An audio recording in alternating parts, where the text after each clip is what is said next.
All right, Lori, I got a question the other day that I thought would be kind of fun to play with. And that was, what do we mean by X when we talk about DeepHumanX? And of course, the question was related to, are you talking about porn? Uh, but but I figured it was probably worth bringing up and talking about. So, how would you guide me to answer that question?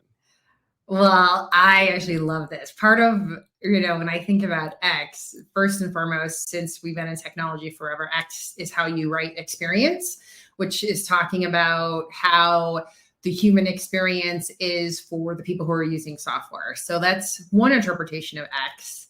But I think you and I, when I think about when we were creating the company and what we want to achieve in this world, is it's that we want individuals to really find their own passion and through understanding their own patterns, find their own, find what lights them up, and then use technology to help them achieve making that part of their lives. And so when we talk about DeepHumanX, right, it means we want you to really think about who you are and who you're being. And if you think of X like in terms of algebra, right? X is a placeholder for a number that is yet to be defined depending on the equation or the formula, right, that you're trying to get to. And so Chad and I have not talked or agreed on this, but that's kind of where I think is that it allows us to say, hey, whatever is important to you, that's what X should be, right? It's about really embracing your humanism and who you are and what lights you up. And that X is just a placeholder for whatever it is that you think. I like it. I was horrible at algebra, and I still have nightmares about algebra. This is why my undergrad was English, for sure. But I like that explanation, right? Because one of the things that we toyed with was that concept of the number one before X, right? It's just understood, right? It's one of those things that is just there, even though it's sometimes not delineated in an equation or it's not, put in place. And I think, as we were working on this, for me, the thing I liked about X was the tongue-in-cheek piece of it, because we're both Gen Xers. We're both extremely sarcastic and skeptical, and all of the things that Gen Xers were. Did you ever, going real Gen X? Did you ever remember? You remember Reality Bites, the movie Reality Bites with Winona Ryder, or Breakfast Club? Like these were Gen X to have liked it. Yeah, yeah. These were the things that kind of that attitude. Is something that I wanted to make sure we embodied in the company, but also I think that space, right? Give space for it to change and not be so definitive about it, because I think dependent upon, some people may have heard the concept of everybody wears different masks or have different uniforms. Like, you can do it with clothes. Like I wear different clothes when I ride the Harley than when I go to the golf course than when I'm at, the marina. It's the same kind of thing. I think for us, when we're doing this, is like bougie, the way you just described that. It did sound bougie. I did not mean that to sound bougie. But okay, let's be real clear. The Harley is 8 years old. The golf clubs are 10 years old, and the marina, I don't have a boat. So let's be real clear. Fair though. Fair. It did sound bougie. Which, as we all know, is I'm what does my brother call it? I'm white trash bougie. Like I'm just. There's certain things that I'll spend a lot of money on. But when you think about like in business, I think everybody talks about these human skills that are going to be so important for people to work on and upskill and evolve in themselves. It's going to be different for everybody. And it's going to even go one step further. It's going to change based on their context, based on, am I trying to be relevant in this team meeting? Am I trying to be relevant in this board meeting? Am I trying to be relevant in this one-on-one coaching this coaching session? Because I'm not a big fan of one-on-ones, but this coaching moment, am I going to be able to be relevant? I think the X leaves room for you to do that self-analysis and definition, unless I'm missing something. No, I love that. That's how I feel too, right? If you, there's a theory by Dr. Ron Heifetz at Harvard that talks about the difference between technical and adaptive leadership, where for years it's been, if you know these skills, then you can direct people to do it. But that is just not going to hold up in the next, we're seeing a lot of it crumble in the world, but we're also seeing that the adaptiveness of humans, which is, by the way, our number one strength for survival, right, is going to really be needed. So that placeholder of, right, whatever is deep human to you is what is going to be what you fill in the X of who are you in this meeting, right? Like you mentioned, right? That is a lot of choice and power that many of us in today's workplace don't feel, right? You feel the constraints of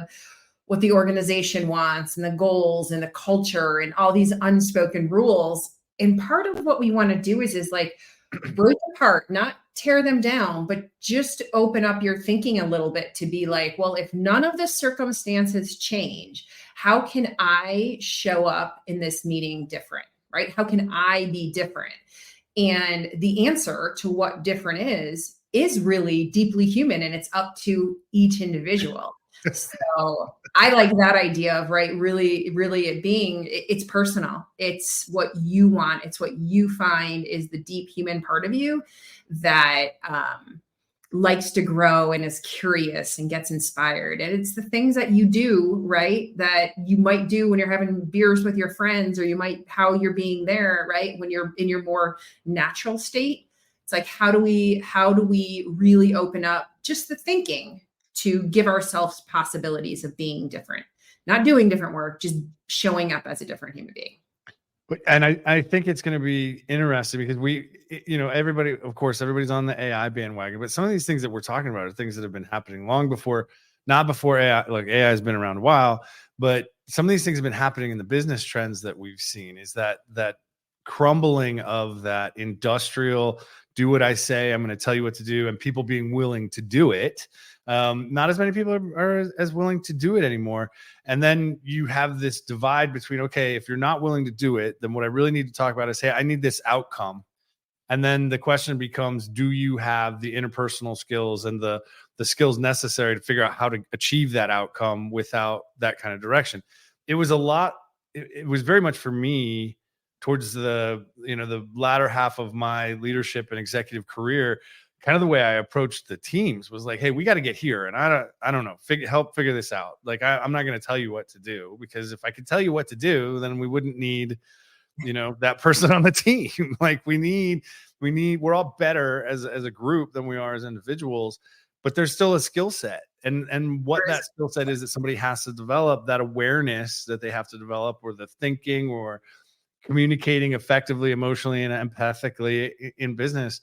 It's going to be different for everybody. And so we didn't want to be prescriptive because, it's everybody says, pick your niche, like do this thing. Okay, well, yeah, sure. We could have doubled down and said, okay, it's deep human emotional intelligence, or it's deep human flow. But it isn't that, in my experience and in my mind, it isn't that rigid. There's so many things that go into it. Well, people often say to us, what is it you're doing? Is it kind of like design thinking? Is it kind of like cognitive, psychology? Is it kind of like neuroscience? Is it kind of, is it all these things? And the answer, is it kind of like UX design? And the answer is yes. Yes. It's all of those things. It's all bits and pieces, but how it comes together for you is different. And that's where, it's amazing if we think about the, 300 million years that our brain has been evolving, right? Humans have only been around for a short time of that, but it is adaptation and really relying on the ability to assess a situation and either develop skills or use skills in your toolbox that you have. And I think what we're trying to create is a way to say that logic and analytics, look, if those are the things that motivate you, there's no reason to want to even think about operating or looking at business differently, because that has been the hammer that has been used for every problem for probably the past 100 years, right?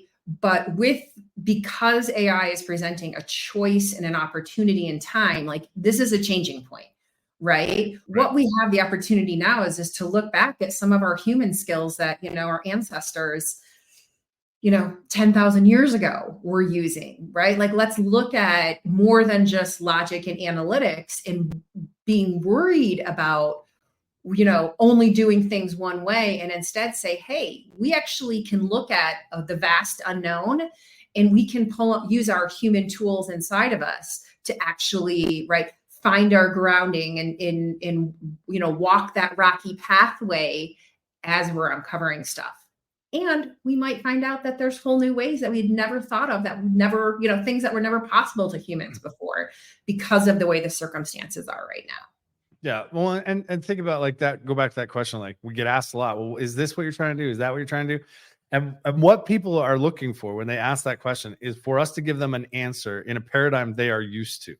Mm-hmm. And so it takes a conversation to explain that, look, we both have probably more experience in business than we want. We both have worked for very large organizations. We've run our own businesses. We've worked for small organizations. We've interacted with some of the largest brands on the planet or been a part of them. Like, I understand why you want me to tell you where it fits into the existing paradigm you're used to. But for us, it's the opportunity that, you know what, we're going to take not just our experience or our education, but the 25 years of therapy and the countless self-help books or seminars that we went to, or the countless yoga things that we're into. And we're pulling pieces from each of those and putting them through a filter that helps us figure out, okay, if I were to design a company that's going to be successful for the next 10, 15, 20, 30 years, what would it look like? And what would be the skills that would be necessary? Because the 6 skills we've started in phase 1 or season 1, whatever we want to call it, that's not all of them. Those are just some that are going to be the most critical, kind of foundational. There'll be another ring to the model as we put it together.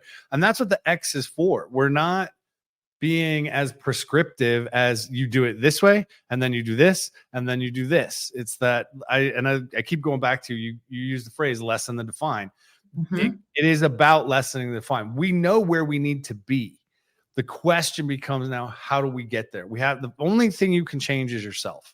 It starts there. So if you can't figure out what those skills are, and you don't have a clear path to up level them in a way that's going to make you what we call relevant in business, or driving the impacts as things change around you, we've got a path. We're working on that. Like, we've got a starting point. I don't want to say a path. We've got a starting point for you, because the journey never ends. And that's kind of what the X is for. It's like bringing all of that stuff together in the recipe.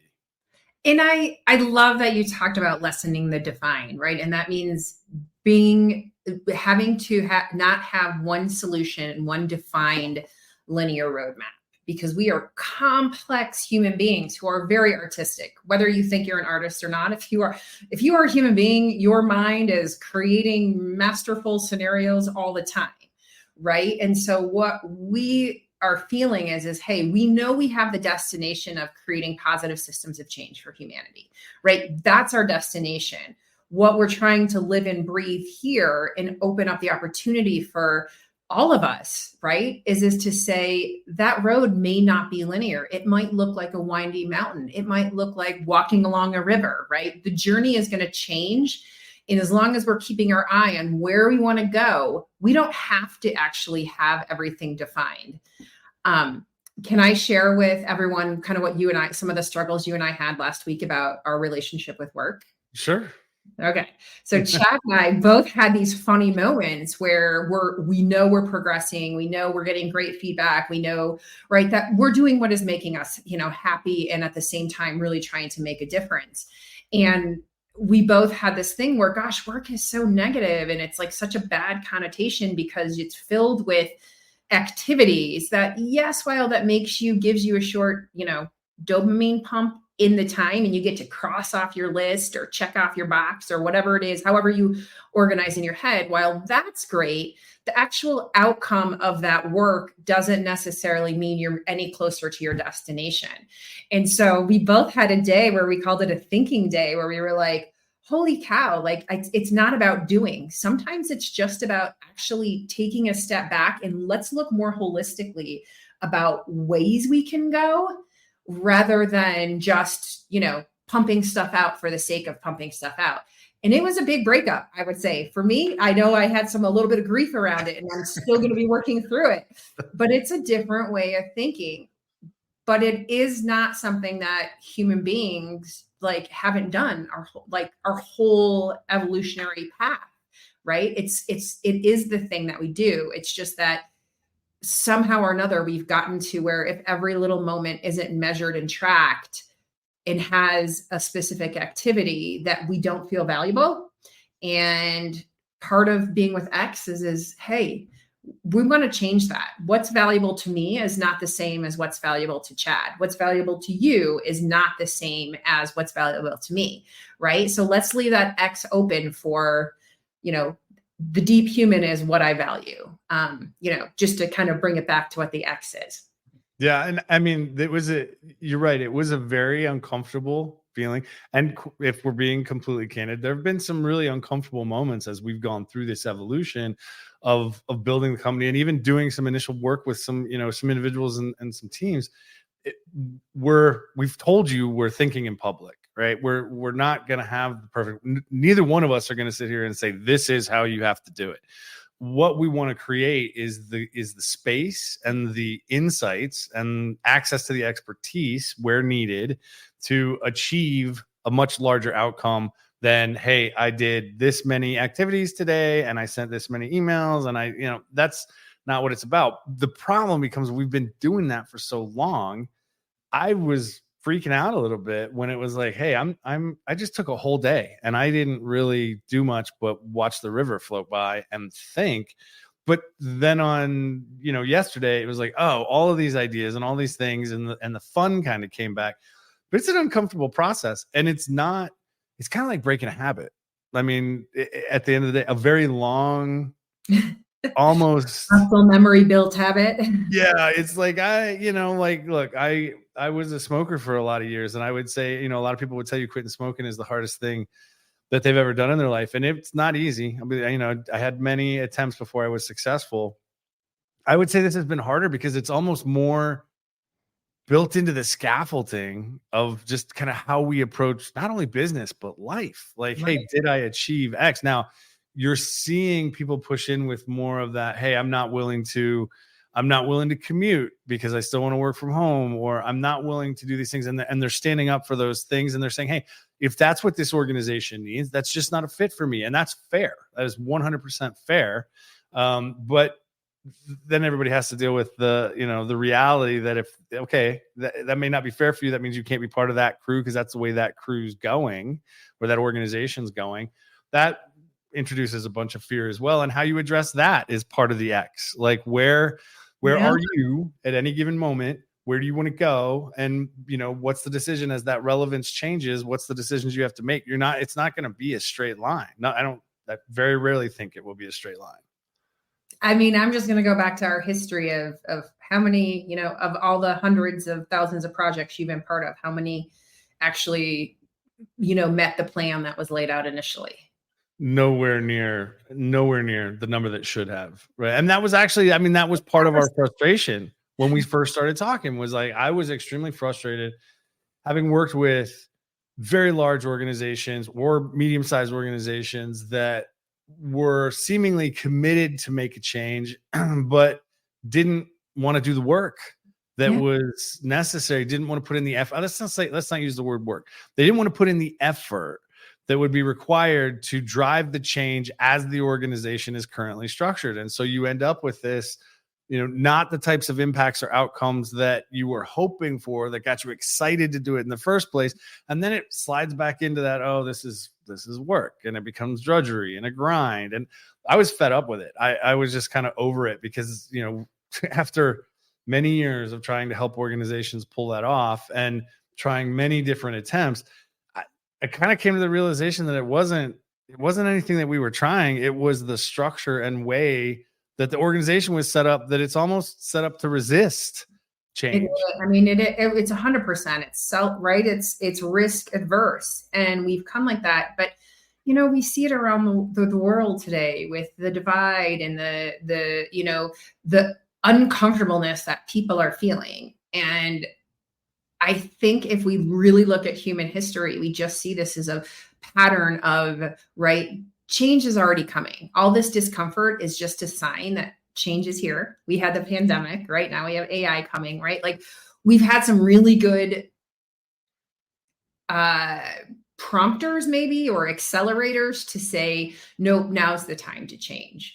What we want to really open here with X is that with the X and the DeepHumanX is to say, hey, all of that's okay. And without changing, again, any of your circumstances, at least start changing your thinking of realizing that you aren't actually tied. You have choice, even in the matter of, even if you're staying in a company that the system is completely risk adverse and you feel like you have no power, you can actually change your thinking to empower yourself to then do a better assessment of, is this the right environment or not for me? And we're just hoping by reminding everybody of, the human operating system, the patterns that we all run anyways, that you can remember that your current way of thinking is just your thoughts. It's not actually you. And that by understanding some of the patterns, you can actually start creating new things to fill that X up with that do bring you joy and some comfort internally, even if all the circumstances aren't exactly what you want for the moment.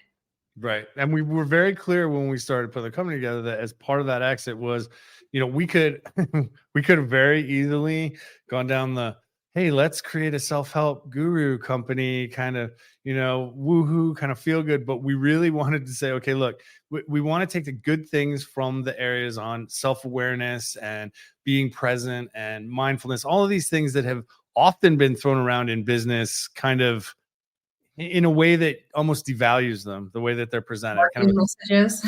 Yeah. Yeah. Right. And we want to bring those together because we all know and we believe wholeheartedly that it starts with you. It starts internally. You can sit back and rage at the sea all you want, but the waves are going to keep coming. So all you can do is change your position. Right. So it starts there. But as we do this, the journey with us will also introduce you to some of these tools, give you hands-on practice, allow you to experiment with them. We're going to combine the two. I mean, everybody in their families out there training people on how to use the tools, and that's great, but that isn't the answer in our opinion. It's a combination of that self-enhancement plus the application and augmentation with the tools. So we're going to teach you the tools, but we got to start with us, and where that starts is an individual's. It's your decision. It's your choice on where you feel like you need the most work. So we didn't want to be prescriptive. And the X leaves us room to drive that individual interpretation of what makes the most sense for you. Is that fair? That's fair. I think that's a good summation of what DeepHumanX is really about, kind of where our thinking is. And if you're not looking for the avenues, right, the direct linear pathway, but you're interested in the conversation and interested in finding out and exploring a little bit more about you and what can make, bring happiness in your life, in the workplace, this is the right place to continue listening. Yeah. Welcome to the playground, everybody. We look forward to hanging out with you.